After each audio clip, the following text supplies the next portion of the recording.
Fitness is not just about only strength or only endurance. It's not about focusing on only one or two types of training styles and ignoring the rest. It's all about being competent in different styles. Let me show you what I mean. Imagine being big, really big, like Arnold big, but you can't get off the ground without using your hands. Or being really strong, you can pick up like 600 pounds, but if you go for a run, you get gassed out in 30 seconds. So I started working out the same way most people do, bodybuilding style, pumping iron, Arnold, trained to failure, everything. Then I got into powerlifting, got really strong, used the same mentality, training for basketball. Like, I don't know why I thought doing like 100 box jumps in one workout was a good idea. Dumb. The results of training like this, did I build muscle? Yeah. Did I get strong? Yes. Was my body broken? When I started playing professional basketball, my body almost broke. I was in too much pain. I couldn't get out of bed because I was training the wrong way. When I adjusted my principles and started training the right way and started training different aspects of fitness, my strength went up, my endurance went up, my athleticism went way through the roof, my mobility got better, and the pain pretty much went away. I want the same for you, and that's why I'm going to show you exactly how to train all aspects of fitness. Max strength is how much weight you can lift, how much force can you produce, and it's the backbone and foundation for all other types of strength. And this is where you should start, especially if you're just starting out, because you have to build a baseline level of strength before trying other things. When you work on max strength, you're going to be able to build muscle, but building muscle is not just about looks.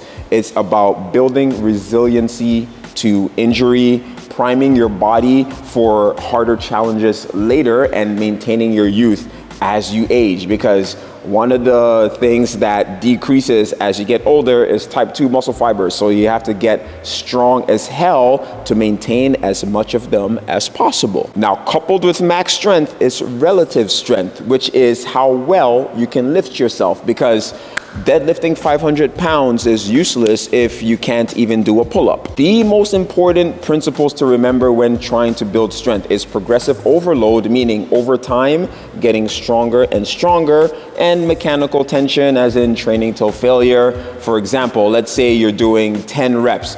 The last 2 or 3 reps have to be hard. They gotta slow down, because if your workout just looks like this, 10 reps of just doing this, you're not doing enough for your body to actually start building muscle and start getting maximum strength. In the beginning, your reps might look like this, but when you get to 6, 7, those last couple reps gotta be real hard that you're barely able to make it. Like, you gotta break a sweat by the end of your set. That is what gives your body the signal to get stronger and to build muscle. If you're just starting out, you wanna work in the 8 to 12 rep range just to build a baseline and build your foundational strength. Eventually, you're gonna have to start venturing down into those lower rep ranges. I'm talking like 1 to 5. Now, in the 1 to 5 rep range, these are gonna be very intense reps, so your rest in between sets can be anywhere from 2 to 5 minutes. At the end of the day, just pick the rep range that works best with your goal. Explosive strength is how much force you can generate quickly. You need this type of strength if you want to become more athletic, as in improving your max speed, jumping higher, getting quicker. At some point in your life, you're going to play sports, you're going to have kids, you're going to be chasing your kids around. If you have pets, you're going to be chasing your pets around. You might have to run for a bus. You might have to do a short 5-second sprint, and you want to be able to do that no problem without pulling a hamstring. Once you've built your max strength, you can now start venturing into explosive strength, which means lifting light to heavy weights as fast as possible. In the beginning, you want to move anywhere from 40% to 65% of your 1 rep max. So for example, if your max squat is 100 pounds, anywhere from 40 to 65 pounds. You want to lift weights fast because you're going to be training your type 2 muscle fibers, which are the fast twitch fibers. You are training your body to produce force very quickly. Because the exercises that you're doing while working on explosive strength are very intense, you're going to be working at lower rep ranges, 1 to 5 reps. Your rest times are going to be 2 to 5 minutes in between sets. Some examples of exercises are cleans, snatches, box jumps, running sprints, doing plyometrics, jumping exercises, and death jumps. One of the biggest mistakes that I made during my powerlifting phase was completely ignoring cardio, and I paid for it when I started playing professional basketball because I would gas out in the first 10 minutes of warm-up. And that's why endurance strength is extremely important. That's the ability to sustain effort for a long period of time. And it's more than just, like running, right? You got hiking, you got carrying your groceries upstairs. Like, even think about a basketball game.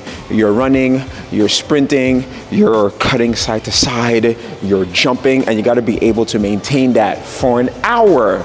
Nuts. But did you know that your heart is a muscle as well? So when you improve your endurance strength, your heart hypertrophies, meaning it gets bigger, it gets thicker, which means better blood flow. For every single pump, your heart's going to be able to pump more blood throughout your entire body. Better stamina, better energy. And the most underrated thing about building your endurance strength is the mental strength that you build, because you got to push through the pain and the suckiness. Some examples of endurance strength: high rep workouts, we're talking 12 plus with minimal rest, 30 to 60 seconds. Going for jogs and runs, trying to improve, let's say, your 1 mile time. Activities like bouldering, hiking, going on bike rides. You need cardio. You got to have a strong heart as you age. So being able to squat, bench, and deadlift heavy is absolutely fantastic. But here's the thing. Most of the movements that we do is in this plane: up, down, back, and forth. But you should be training your ability to function in all planes, like side to side, twisting. This is functional strength. Side to side, twisting movements, unilateral movements are things that you should be able to do. Because in life and sports, you're not going to be stuck in one plane of movement the entire time. You're going to be going side to side. You're going to be balancing on one leg. You're going to be reaching over your head with one arm. And trust me when I say this, you definitely don't want to be that person that throws their back out opening an oven door. Training functional strength is dope because you're going to be challenging your body using different angles, using different planes of movement. You'll develop balance, coordination,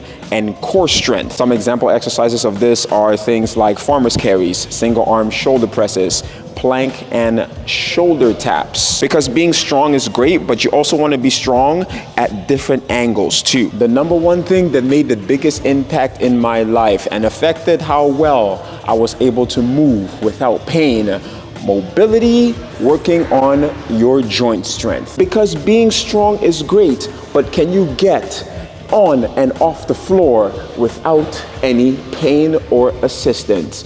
If not, you got some work to do. You can work on this by moving through your entire range of motion doing your workouts, going all the way down in a squat, going all the way down in a push-up or a bench press, all the way down and up on a pull-up. Working through your full range is more than just about getting the maximum stretch in your muscle. You're also working on your joint strength at all ranges. Think about this. Let's say you do bicep curls, but you only go here, partial range.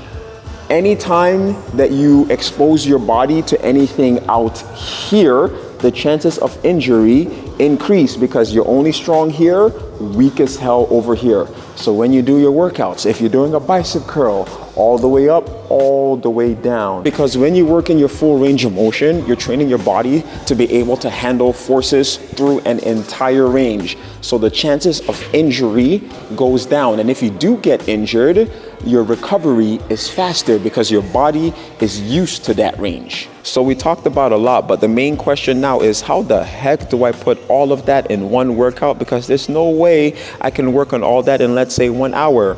The truth is, you can accomplish quite a bit if you program things properly. Let me give you an athletic workout template. In the first 5 to 10 minutes, mobility and joint work. The next 15 to 20 minutes, that's where you do your power, your explosive exercises, because you're going to be working with maximum intent and it's going to be very intense. You want to do those exercises first. You don't want to be burnt out doing explosive work. Then in the remaining time, that's where you can do your strength and your slower moving exercises. Just make sure that you do your compounds first, all the harder compounds first, and then you can do your isolations later on during the workout. Now you just got to pick a split that works best for you, whether you want to work out 3, 4, or 5 days. And if you want to do some cardio, and we're not just talking about like walking you can do whenever, but if you're trying to actually like push and get better, do your cardio on an off day, especially if you're doing more higher intensity cardio, because you don't want your cardio interfering with your power and your strength and how much muscle you build and how explosive you can get. Just do it on an off day so that you can be recovering properly. And every workout can be anywhere from 5 to 6 exercises. It does not have to be complicated. Maybe 7 if you're doing like a little bit of isolation work here and there, right? But you don't have to come into the gym and do like 15 different things. Just 5 to 6 exercises, very intense. Go hard in the gym, kick your own ass. Make sure that you're tracking your workouts. You can either use an app or you can write it down in a notebook. Make sure that you are progressive overloading over time. Most important, recovery. Make sure that you're getting enough sleep and you are leaving enough time in between workouts for you to rest, because that's where the gains are made. And that's how you train all aspects of strength and hit pretty much every single stat. I will see you later.